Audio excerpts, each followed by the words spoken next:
ओम शांति। 25 जुलाई 2026 के ईश्वरीय महावाक्य। पहले सुनते हैं मुरली के मुख्य पॉइंट्स। बाबा ने कहा, अभी तुम ब्रह्मावंशी ब्राह्मण बने हो, फिर बनेंगे विष्णुवंशी देवता। सदा यही स्मृति रहे कि हम जो शूद्र अथवा पैर बन गए थे, बाबा ने फिर से हमें सबसे उच्च ब्राह्मण चोटी बना दिया। बाप आए ही हैं बच्चों को अमर लोक का मालिक बनाने, अर्थात मनुष्य से देवता बनाने। तुम्हारी काया कल्प तरु बनाकर अमर बना देते हैं। फिर बाबा ने कहा, इस पुरानी दुनिया को एक बाप ही आकर रिजोनेट करते हैं, अर्थात नया बनाते हैं। उस दुनिया में जाने के लिए तुमको पवित्र जरूर बनना है। बुद्धि में रहे हम सभी एक बाप के बच्चे भाई बहन हैं, इसलिए कभी क्रिमिनल असॉल्ट कर नहीं सकते।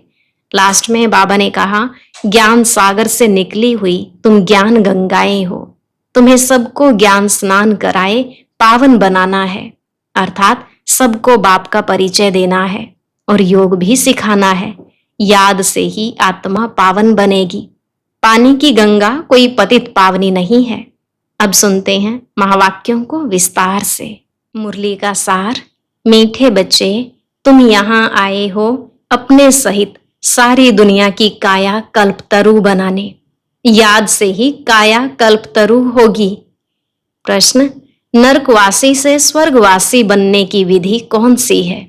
अभी तुम बच्चों को जियादान मिलता है, कैसे? उत्तर, नरकवासी से स्वर्गवासी बनने के लिए जरूर मरना पड़े। बाबा कहते, मैं आया हूं तुम सबको मौत देने। तुम्हारी इस देह को खत्म कराए बाकी आत्माओं को ले जाऊंगा। यही सच्चा जियादान है। इसके लिए यह महाभारत लड़ाई है जिसमें सबका विनाश होगा। फिर आत्माएं पावन बन वापस घर जाएंगी, फिर स्वर्ग में आएंगी। गीत माता ओ माता। ओम शांति। मीठे मीठे रूहानी बच्चों ने गीत की लाइन सुनी, जगत अम्बा की महिमा सुनी। जगत अम्बा यहाँ भारत में ही गाई जाती है। जगत अम्बा है तो जगत पिता भी जरूर होगा। जगत अम्बा सरस्वती को ही कहते हैं। वास्तव में उनका नाम एक ही होना चाहिए। तुम्हारा भी नाम एक ही है ना, दो तीन तो नहीं है। अब जगत अम्बा को बरोबर साकार में दिखाते हैं। शरीरधारी है, जगत पिता भी है, जिसको प्रजापिता भी कहा जाता है। जैसे सारे जगत की अम्बा है, वैसे सारे जगत का पिता है। जरूर दोनों ही यहाँ होंगे। दोनों का नाम भी सुनाया। दोनों हैं प्रजापिता और प्रजा माता। अब दूसरा जगत पिता कहा जाता है निराकार शिव बाबा को, जो कि सबके पिता हैं। उनका नाम ही है परम पिता, परमात्मा शिव। सिर्फ ईश्वर व परमात्मा नहीं कहना है, उनका नाम रूप भी है ना। उनको गॉड फादर कहा जाता है। एक है आत्माओं का बाप, दूसरा है साकारी मनुष्य आत्माओं का बाप और मम्मा। शिव है आत्माओं का पिता। आत्मा कहती है वह हमारा बाप है। फिर आत्मा को यह साकार शरीर मिलता है तो कहते हैं ब्रह्मा बाबा। तो दो बाप हो गए, एक शिव बाबा, दूसरा प्रजापिता ब्रह्मा। शिव बाबा का बच्चा है ब्रह्मा। एक निराकार पिता, एक साकारी पिता। निराकार पिता को कहा जाता है पतित पावन। ब्रह्मा व सरस्वती को पतित पावन नहीं कहा जाता। पतित पावन तो एक है। यह दो हो गए। सब पुकारते हैं पतित पावन आओ, तो दो बाप हो गए। शिव बाबा है रचयिता, नई दुनिया रचते हैं। तो पहले ब्रह्मा को जरूर रचना है। विष्णु और शंकर को कभी प्रजापिता नहीं कहते हैं, ब्रह्मा को ही प्रजापिता कहते हैं। तो शिव बाबा प्रजापिता ब्रह्मा द्वारा अडॉप्ट करते हैं। कहते हैं हम शिव बाबा के बच्चे हैं। शिव बाबा ने इसमें प्रवेश कर अडॉप्ट किया है। वही आत्माओं को पावन बनाते हैं। आत्मा ही पतित बनी है, इस कारण शरीर भी पतित मिलता है। सोने में चांदी, तांबे, लोहे की खाद डालते हैं तो आत्मा में भी खाद पड़ती है। असल में आत्मा पवित्र मुक्ति धाम में रहने वाली है, जहां शिव बाबा भी रहते हैं। अब शिव बाबा प्रजापिता ब्रह्मा एक को बाप, एक को दादा कहेंगे। यह तो तुम जानते हो। सब मनुष्य मात्र शिव की संतान हैं। शिव वंशी, फिर हैं ब्रह्मा कुमार कुमारियां। शिव बाबा और दादा इकट्ठे हैं।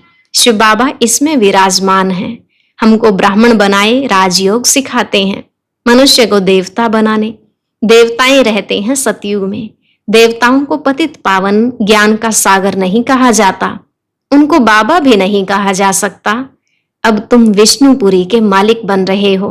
विष्णु के 2 रूप लक्ष्मी नारायण हैं, यह मनुष्य नहीं जानते। जो भक्ति करते हैं उनको 2 बाप जरूर हैं। सतयुग में 1 बाप होता है। वहां ऐसे नहीं कहते कि हे परम पिता परमात्मा, दुख हरता सुख करता आओ।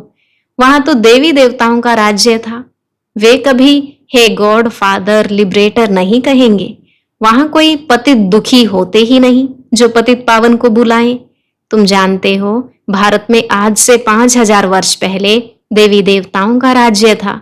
पीछे फिर 1250 वर्ष बाद होता है राम सीता का राज्य। बाप सिद्ध कर बताते हैं, सतयुग त्रेता में तुमने 21 जन्म लिए। ब्राह्मण देवता क्षत्रिय सब भारत में ही बनते हैं। बाप आकर पुरानी दुनिया को नया बनाते हैं, रेजोनेट करते हैं, काया कल्प तरु बनाते हैं, अमर बनाते हैं। तुम बच्चों को बाप आकर अमर लोक का मालिक बनाते हैं। जब भारत अमर लोक था तब देवताओं का राज्य था। सीढ़ी उतरते उतरते मृत्यु लोक के आकर मालिक बने हैं।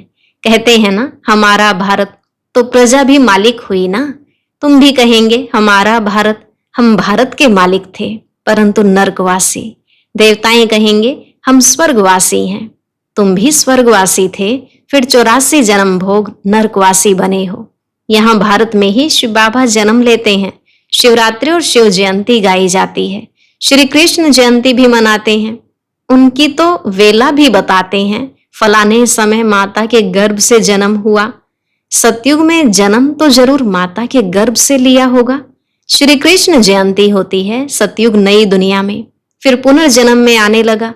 बाबा सिर्फ एक की बात नहीं करते, कृष्णपुरी सो विष्णुपुरी। राजाएं उतरते हैं तो सारी डायनेस्टी उतरती है, उसमें राजा रानी प्रजा सब आ जाते हैं। जब चंद्रवंशी का राज्य होता है तो सूर्यवंशी का राज्य पास्ट हो गया, ट्रांसफर होकर चंद्रवंशियों को मिलता है, फिर वैश्य वंशियों को मिलता है। अब तुम समझते हो हम ब्राह्मण कुल के हैं। चोटी, चोटी के ऊपर है बाप। हम पहले ब्राह्मण थे, फिर शूद्र अथवा पैर बने, पैर से एकदम चोटी बनते हैं। पहले शिव बाबा, फिर है चोटी। बाबा ने तुमको ब्राह्मण बनाया है, अब तुम शिव बाबा को बाबा बाबा कहते हो। इस हिसाब से पोतरे पोतरियां हो गए।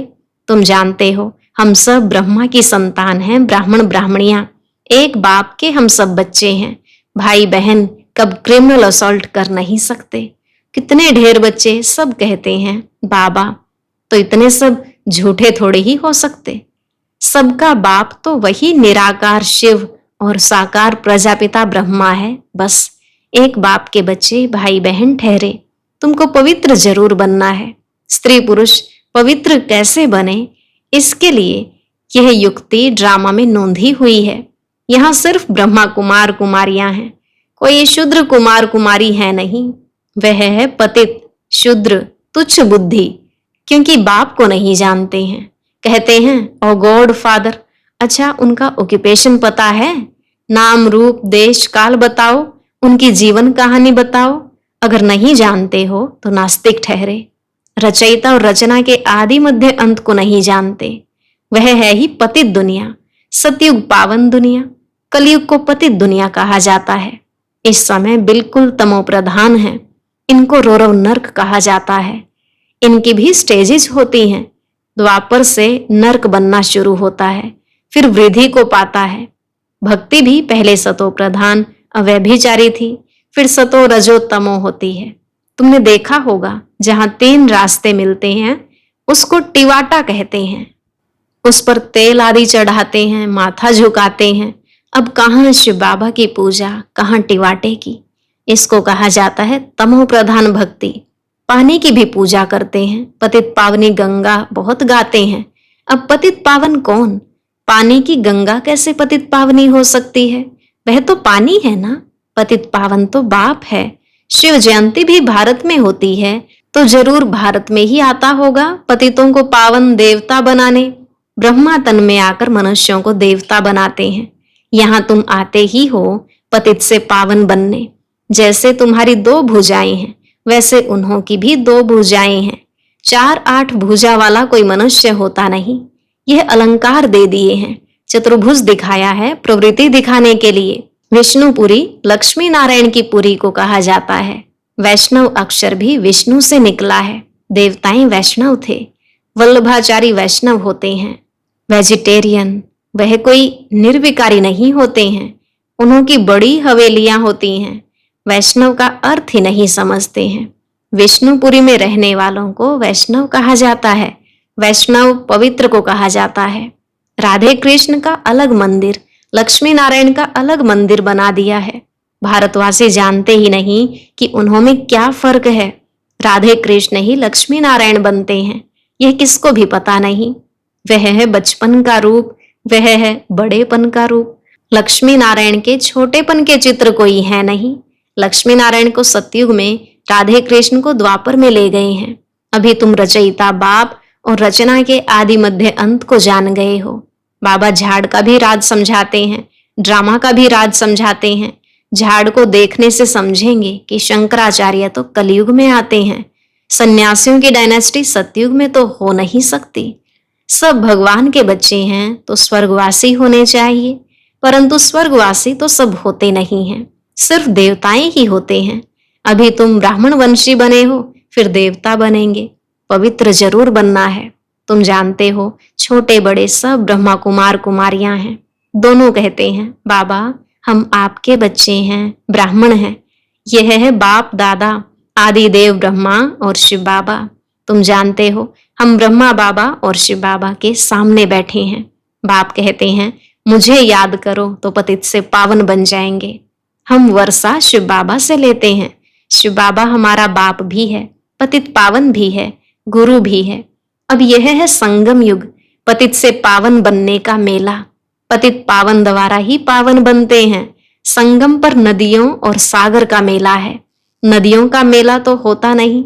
अब ज्ञान सागर और तुम आत्माओं का मेला लगता है। तुम आए हो ज्ञान सागर के पास। ज्ञान गंगाएं तुम ज्ञान सागर से निकली हुई हो। तुम ज्ञान स्नान कराए पावन बनाते हो, योग सिखाते हो। सागर का परिचय दे तुम यहाँ ले आए हो मेले पर।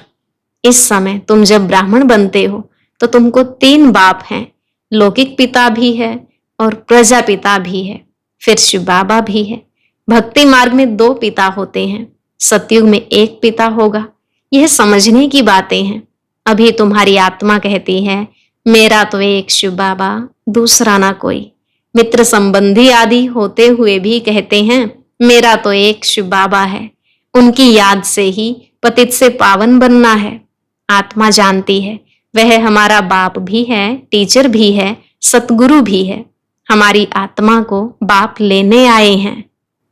ब्रह्मा तन में प्रवेश कर पावन बनाते हैं। तुमको ले जाने के लिए बाप आए हैं। तुम सबको मौत देने आया हूं। नरकवासी से स्वर्गवासी बनने के लिए जरूर मरना पड़े ना। तुम्हारी इस देह को खत्म कराए बाकी आत्माओं को ले जाऊंगा। बाप कहते हैं तुमको जियादान देता हूं। यह महाभारत लड़ाई है ना, सबका विनाश होगा, नहीं तो कैसे ले जाऊंगा। आत्माओं को पवित्र बनाए घर ले जाता हूं।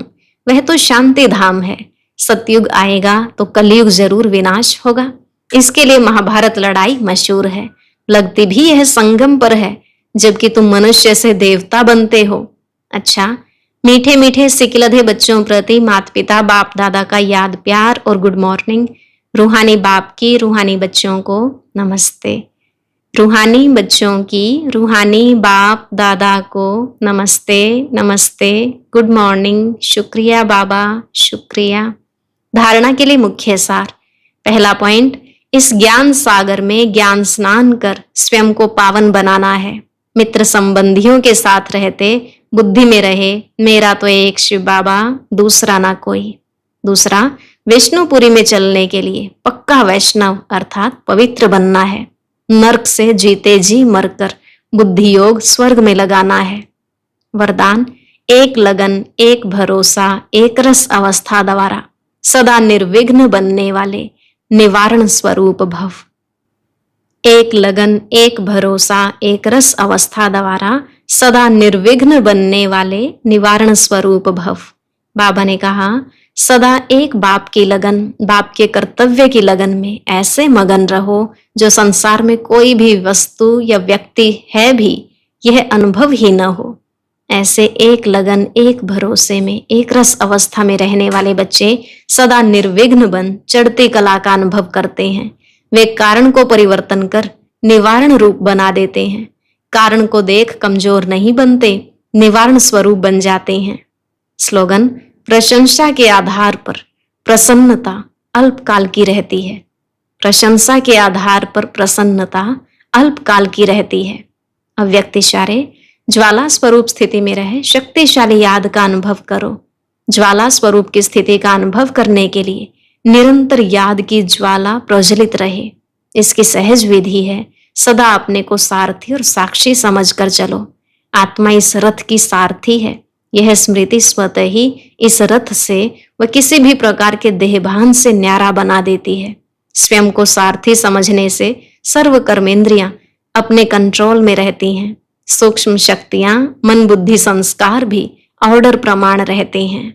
अच्छा, आज का अव्यक्त ज्ञान मोती सुनने के लिए ऊपर दिए गए बॉक्स पर क्लिक करें।